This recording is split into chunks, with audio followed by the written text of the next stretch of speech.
and welcome to another tutorial from the Golden Ribbon. Today we're looking at the waterfall animation tutorial in Blender. Now I've gone through how to prepare your Inkscape file for Blender, and I've also gone through how to edit your Inkscape file once you've imported it in Blender so that you can animate it. So we're just gonna go straight into the animation here. The first thing we're going to do is to create a circle. So we're going to go to add mesh circle. Good. Then we're going to go into bottom left hand corner and we're going to see something that says add circle, and in this gives us the options that we can play about with. You want to change this from 32 to 64. Now because I've already changed it, mine is already 64 but yours will be 32. You're going to change that to 64 vertices, and what that does is that it makes a circle more smooth by including more vertices for it to make up the circle. So with that, now we're going to press tab to go into edit mode, or you can go to object edit mode in the top left hand corner. We're going to make sure all the vertices are selected. If by any chance you log in and they're not selected, you can press A to select everything, and then we're going to press F, and that will give us a face for all the vertices. Then we're going to press S, and we're going to go ahead and just pull the mouse towards the elbow. Good. And that will decrease the size of the circle. Good. Yeah. Now the circle's a little bit behind on the Z axis, so we're going to press G and Z, and we're just going to just pull the mouse towards the elbow to bring it out. Scale it down a bit more and place it here. Next, we're just going to go ahead and give this a material. So we're going to go to the material option, press new material tab. We're going to go to surface where it has principal BSDF, and we're going to change that to emission. Right. Then so the next step, we're going to animate this circle now. So we're going to go to the transform tab. We're going to go into rotation, and we're going to go to Z axis. I'm going to insert a keyframe by right clicking and inserting keyframe. Good. Once we do that and insert the keyframe, we're going to move on to frame 15, and we're going to insert another keyframe at 360 degrees. So in essence, it's going to move from 0 to 360. That's a full revolution. So it's going to be back in the same position. Alright, so when we play it, we notice that the circle doesn't seem to be moving, but when we scrub through the timeline and look at the numbers here, we can see that indeed we are getting some animation here. And the reason we're not seeing it is because the circle is a perfect circle and the center of rotation is perfectly in the center of that circle, so it looks like it's not moving. But we're going to change that. We're going to change the origin point of this by going to object, set origin, and we're going to move on to origin to 3D cursor. And where we want that 3D cursor is to be about here. So just outside of the center of origin, center of rotation for the circle, the original center of rotation, just outside but not too far. So that's object, set origin, origin to 3D cursor. Now if we play it, we can see that it is indeed rotating, but it's only rotating once, and we want it to rotate it infinitely, and we also don't want it to rotate with Bezier interpolation. So we're going to move to our graph editor here. You can select it from this drop box here, and we're just going to go ahead and bring this dialog box up a bit, and the graph editor is going to show us how our interpolation between our animation is looking, and also give us the options to change it. So we're going to make sure that both of our keyframes are selected. Good. And then we just want to press del or delete or period on the numpad part of your keyboard, and that will zoom into the 2 points that we selected, and we can see that we do indeed have a Bezier progression of animation here. That is, it starts slow, goes fast, and then slows down again, and we don't want that. We want linear so that there's no speed up or slow down. And to do that, we can go linear by selecting this arrow here. Good. And then we go to interpolation, and we're going to select linear interpolation. And interpolation is the progression of animation between 2 points. So for it to repeat forever, we have to edit the progression of animation beyond those 2 points. Good. And to do that, we're going to look for extrapolation now. and we can find that in channel. I'm going to go to the extrapolation mode, and I'm going to select linear extrapolation. So this way we can see that it's going to rotate pretty much forever. Good. So now that we've done that and gotten the circle to rotate, we're just going to go ahead and duplicate it with Control and D, and just change the scaling and animation of each one of these duplications, you know, so that we have some variance. Good.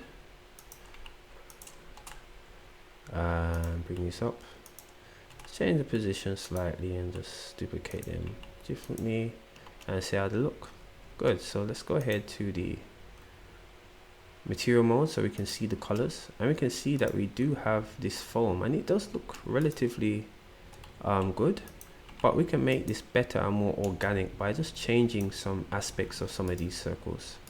Let's change the animation period of them, and let's change also some directions of some of these circles. So we're just going to pull out some of the animations, make some slower than others, make some faster, and that represents the general trend of the way these things work. Good. And we're going to flip the direction of this too. So we're just going to go here to the end of the keyframes, which is 15. We're going to press S, X, S for scale, X for x-axis, and we're going to type in -1, and when we do that we get the keyframes flipped, and that will allow us to change the direction of the rotation, you know, without having to re-keyframe these. Good. And we're going to do the same for this big circle too. We're going to put it at 15. I'm going to press S for scale, X for x-axis, and -1, and then we're just going to move it back. Good. And we look at this now, right, we've got a nice looking, you know, organic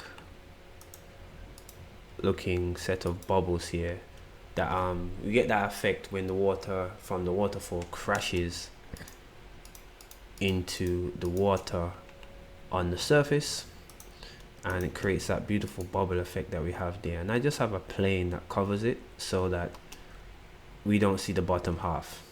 Good. So we can see it's just playing really nicely here. Good. So next we have to do the streaks in the water, and to do that we're just going to go ahead and duplicate this bar right here that was created in Inkscape.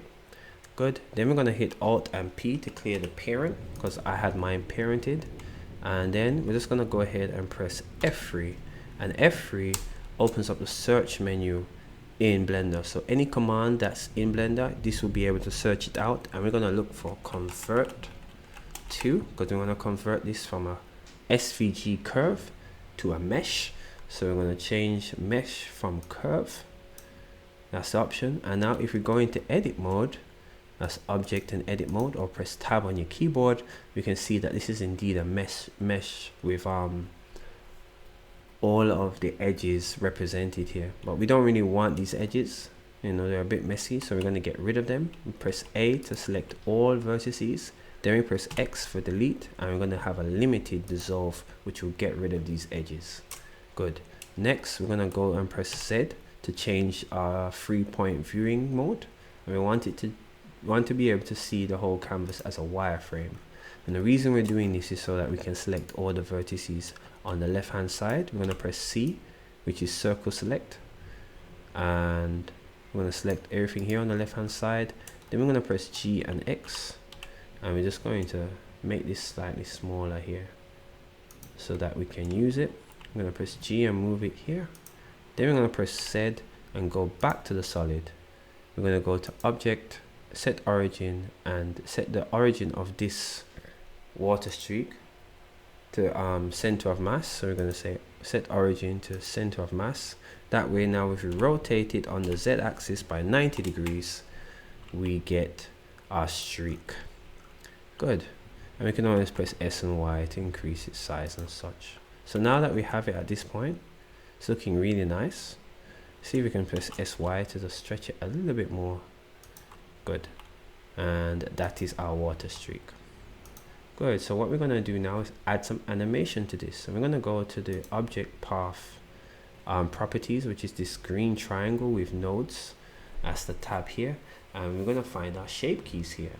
And then in our shape keys box, we're going to add 3 shape keys. We're going to add 1, the basis, and 2 shape keys afterwards. The basis is the reference transformation of our shape, and the other keys is what is going to use that reference to animate from. So now we have the reference done. We're going to make sure that we have all of these selected up here, and we're going to go to key 2, or is that key 1? Oh, that's key 1, sorry. And we're just going to go and press G and Y, and this will just bring it down on the y-axis. Obviously we're leaving a vertex here. Let's just go into Z, wireframe, and C select and select everything, and then go GY. Awesome. Let's carry it down so that we can see where we're carrying it down, and we're just using shift and the middle mouse button to move and pan across the screen. And I'm going to press tab. So now when we slide this value slider, we can see it moves from the basis, which is a reference, to the new transform position that we just created. Then we're going to go to 2. I'm going to do the same, but instead for the opposite side, B, and then we're just going to say GY and bring this up to the very top and press tab. So it's going to do the opposite now. Great. And this is what we want to create our streak. Then we're going to press Z, go to solid mode, and let's take a look at our circle. Press F12 to see the color and shape. Oh good, everything's white, so let's move on. Good. And we're going to add some animation. We're going to go to 0, keyframe 1, press insert 0 here. Then we're going to go to frame 15, and we're just going to have it increase. Keyframe 1, what? Oh no, we shouldn't use keyframe 1, we should use keyframe 2. I should really label these, but you're going to use the keyframe first that is pushing the streak down to the water, to the surface of the water. So from 0 down, so it looks like this. Good. This part, we're just going to go into the middle and select key 1, and we want it to start around the middle of the first animation, and we want it to end sometime after the end of that first animation. So if we play it, we should get something like this, and that looks good. Right, so what we want to do now is just repeat this motion, and we should be just fine. So let's go ahead, and we're going to do the same thing that we did for the circles, but we need to do some adjustment for the keyframes here for it to work. You have to remember that value 1 or key 1 and key 2 are different animation channels and have to be dealt with differently. Now because it starts at irregular positions and doesn't end at the same position as the key 2, we're going to have to make it so that the keyframes reflect that beginning and end. So we're just going to go ahead and duplicate the first keyframe for key 1, carry it to 0, and we're going to duplicate the last keyframe for key 2 and carry it to 30. Good. Now I'm gonna have to go through this more in depth in a separate tutorial, but basically when you're doing cyclic animations that require more than one animation channel, you know, you're gonna have to make sure that the animations for each channel start and stop, and the keyframes start and stop at the very same starting and stopping point that you intend for your cyclic or your continuous animation. Alright, so I'll leave it at that, and we'll go through that for another tutorial. So we see that it does this now. So what we can do now is go to our graph editor, and we can make this cyclic now. Make sure that we have the key 2 selected. We're going to go to this panel here. We're going to go from F curves to modifiers tab. I'm going to add a modifier and choose cycles. Good. And we're going to do the same for value, for the second value, which is key 1, and I'm going to go to cycles. Good. So this will just have it repeat continuously as the circles are rotating continuously. Looks good. Alright, so for the next step now that we've done this, what we want to do is that we want to just duplicate this, let's go back to our dope sheet editor, and we just want to duplicate this, and we're going to select all the keyframes here, and we're just going to move it so that it's off screen somewhere about here. Good. So we want, as one ends, the other starts, so it looks something like this, and by moving the keyframe forward we get this sort of effect. Next, you can go ahead and just duplicate all of these. Good. And with both of them selected, we're just going to stagger the keyframe a bit. Awesome. So we see that we have this effect here, and we're just going to do the same right throughout and just stagger the keyframes across, you know, where we see fit to stagger them.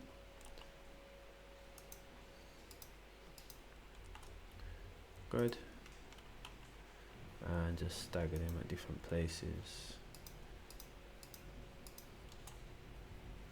Good. Good. And we can even scale it out a bit. Right, we don't even have to have them going at the same speed. We can slow them down and just scale them out and slow them down. Cool. And we can have some situations where we delete some, so we don't have to have all of them in this moving in the same sort of direction, same sort of spacing. And we're just going to duplicate these, carry them here. Good. And then we're going to have a last one here. Yeah, so that looks great. Good. And we're just going to do the same for the top part of the waterfall too. Basically the same thing, just maybe can scale it on the y-axis so that it doesn't go quite as far. Awesome. And we can have some pieces here, move it across. Right. And this is basically our waterfall. You know, if you enjoyed this tutorial, give it a thumbs up. If you have any questions, be sure to ask. I'll be happy to answer as much as I can. And if you have any suggestions, please leave those also. That helps everybody involved, helps me, helps the community, helps the overall channel, you know, and makes it so that people that are looking for motion graphic answers can get their answers, you know, because it's very difficult to get motion graphics advice. So if you've got information to add, you know, be sure to add it. I greatly appreciate that. And